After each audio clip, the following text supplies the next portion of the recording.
की चक्रवाक आणि चक्रवाकी हे दिवसभर एकत्रित राहतात आणि सूर्यास्ताला त्यांचा वियोग होतो. नदीच्या ऐल तीरावर चक्रवाक राहतो आणि नदीच्या पैल तीराला ती चक्रवाकी रस्ता चुकून जाते आणि रात्रभर ते दोघेही एकमेकांच्या नावाने ओरडत असतात. पण मध्ये नदीचा प्रवाह आहे, अंधार झालेला आहे, दिसत नाही आहे, फक्त आवाज येतो हे कळतं. आणि मग त्या अवस्थेमध्ये तो चक्रवाक तिच्या नावाने ओरडतो आणि ती त्याच्या नावाने ओरडते, पण दोघांची रात्री भेट होत नाही. रात्री भेट होत नाही. मग सूर्योदय झाला की मग ते चक्रवाक आणि चक्रवाकी पुन्हा एकमेकांना भेटतात, मिलनाचं सुख भोगतात आणि दिवसभर एकत्रित राहून संध्याकाळी सूर्यास्त झाला की पुन्हा त्यांचा वियोग होतो. याला कारण रामचंद्र प्रभूंचा शाप आहे असं रामायणाने सांगितलं.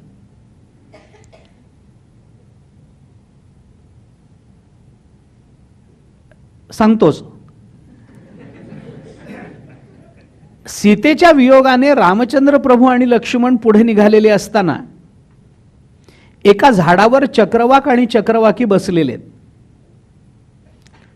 आणि ती विरहजन्य अवस्था रामचंद्रांची बघून त्या चक्रवाकीला कणव येते आणि फांदीवर बसलेल्या आपल्या शेजारी बसलेल्या आपल्या पतीला ती म्हणते, पहाव पत्नीच्या विरहामध्ये कशी अवस्था झाली, किती रडतात, किती तिचं स्मरण करतात. तिच्या वियोगामुळे त्यांना दुसरं काही सुचत नाही आहे. तिच्याच नावाचा आलाप करतात, विलाप करतात. किती वाईट अवस्था झाली, बघवत नाही त्यांच्याकडे. इतका म्हणून रामचंद्र प्रभूंच्या विरहाच्या वेदना तिने बोलून दाखवलेल्या असल्या आणि इतक्यावर जर ती थांबली असती तर पुढचं रामायण कदाचित घडलं नसतं. पण ती चक्रवाकी आहे, त्यामुळे ती इतकंच बोलून थांबली नाही. तिने आपल्या पतीला असं विचारलं की विरहामुळे त्यांची जशी अवस्था झाली तशी मी जर तुमच्यापासून लांब गेले तर तुमचंही असंच होईल का हो? काही कारण होतं का विचारायचं. पण कुणाशी तरी तुलना केल्याशिवाय बरं वाटत नाही.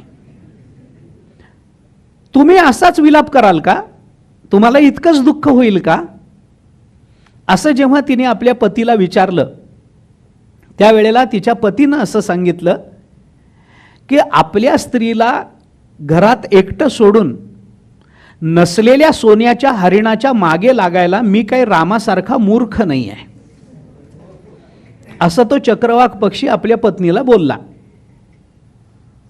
आणि दुर्दैवाने हे रामचंद्र प्रभूंनी ऐकलं. एकनाथ महाराजांनी याच्यावर फार सुंदर भाष्य केलंय. आपण भावार्थ रामायण वाचाल तर हा प्रसंग फार सुंदर रंगवलाय त्याने. हे रामचंद्र प्रभूंनी ऐकलं. स्वाभाविक त्यांना राग आला. एकतर दुःख झालेलं आहे, पत्नीचा वियोग आहे आणि या वियोगाला आपला मूर्खपणा कारण आहे हे एखाद्या पक्षाने सांगावं, याचं देवाला वाईट वाटणं खूप स्वाभाविक आहे. त्यामुळे त्यांनी त्याला शाप दिला की माझ्या पत्नीच्या वियोगात तू माझी निंदा करत असशील, माझी टिंगल करत असशील तर मी तुला शाप देतो की तू सुद्धा तुझ्या पत्नीपासून वियोग पावशील. हे ऐकल्यानंतर ती जी त्याची स्त्री होती चक्रवाकी, ती एकदम खाली उतरली, रामचंद्र प्रभूंसमोर आली आणि ती म्हणाली, अहो यांना बोलायचंच कळत नाही.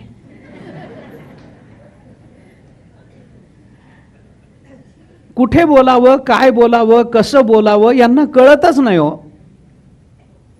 मी अनेक वेळेला समजावून सांगण्याचा प्रयत्न करते पण यांना कळत नाही. आणि हे फक्त तिचंच मत नाही आहे.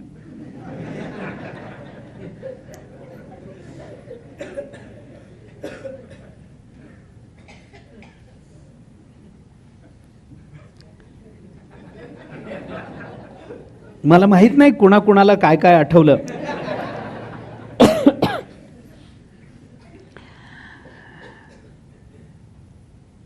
तर ती असं म्हणाली की बोलण्याचं यांना कळत नाही, यांच्या वेडेपणामुळे काहीतरी बरळून गेले, त्यांचा दोष आहे, पण मी क्षमा मागते तुमची, त्याने असं बोलायला नको होतं. रामचंद्र प्रभू म्हणाले, आता उपयोग नाही आहे, शब्द मुखातून बाहेर पडलाय, आता परत येणं अवघड आहे, आणि आता मी क्षमा करू शकत नाही, कारण त्याने माझा मूर्खपणा काढला.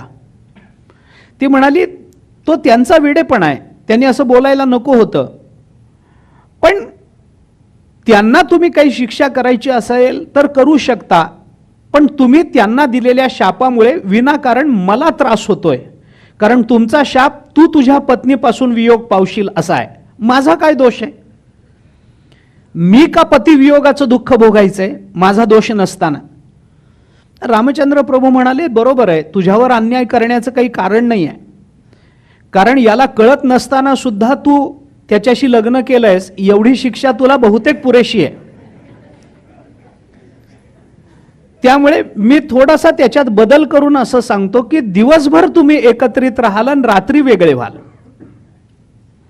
ज्ञानेश्वर महाराजांनी 16व्या अध्यायाच्या नमनामध्ये सूर्योदय झाल्यानंतर या जगतावर, जगतातल्या प्राणीमात्रांवर, जगतातल्या पुरुषांवर, जगतातल्या वेगवेगळ्या घटकांवर सूर्योदयाचा कोणकोणता परिणाम होतो याचा विचार करून आपल्या सद्गुरूंना सूर्य कल्पून, सूर्याचं रूपक करून एक फार सुंदर विचार 16व्या अध्यायाच्या नमनामध्ये मांडला.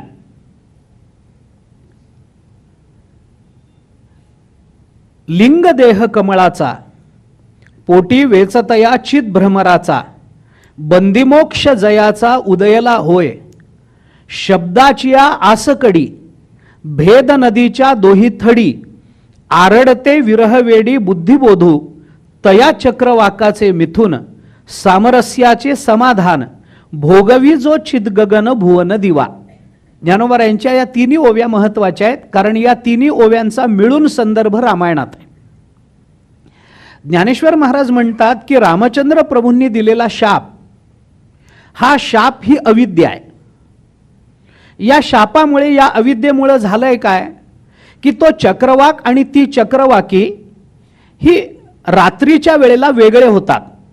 हे रात्रीचा अंधार म्हणजे अज्ञान आहे. या अज्ञानामुळे चक्रवाक आणि चक्रवाकी यांचा वियोग होतो. हा चक्रवाक कोण आहे आणि ही चक्रवाकी कोण आहे? तर हा चक्रवाक आहे बोध आणि चक्रवाकी आहे बुद्धी. बुद्धी आणि बोध हे नेहमीच अज्ञानाने एकमेकांपासून वेगळे राहतात. त्या बुद्धीला तो बोध मिळतच नाही, त्या बोधाला आश्रय म्हणून ती बुद्धी मिळतच नाही. याच्याकरता बुद्धी आणि बोध हे स्त्रीलिंगी आणि पुल्लिंगी शब्द वापरून ज्ञानोबारायांनी त्या दोघांमधला पतीपत्नीचा जो नातेसंबंध आहे तो चिरंजीव ठेवला आहे. त्यामुळे ही बुद्धी आणि हा बोध हे अज्ञानाच्या अंधारामध्ये वेगळे होतात आणि ही बुद्धी त्या बोधाच्या नावाने ओरडत राहते आणि हा बोध या बुद्धीच्या नावाने ओरडत राहतो. पण रात्रीचा अंधार जोपर्यंत जात नाही तोपर्यंत त्या दोघांची भेट होत नसेल तर सूर्योदय झाला की ही रात्र निघून जाते. सूर्योदया सरसी रात्री पळोनी जाय आपैसी असं ज्ञानेश्वर महाराजांनी म्हटलंय ज्ञानेश्वरी. त्यामुळे एकदा सूर्योदय झाला, एकदा सूर्य आकाशामध्ये उदयाला आला की रात्र संपून जाते आणि रात्र संपून गेली की त्या दिवसाच्या सूर्याच्या प्रकाशामध्ये ती चक्रवाकी आणि तो चक्रवाक हे दोघे पुन्हा एकत्रित येतात. तसं सद्गुरू रूपी सूर्य आमच्या जीवनामध्ये उदयाला आला की ती बुद्धी आणि तो बोध यांचं मिलन होऊन जातं. असं रूपक 16व्या अध्यायाच्या नमनामध्ये ज्ञानेश्वर महाराजांनी केलंय.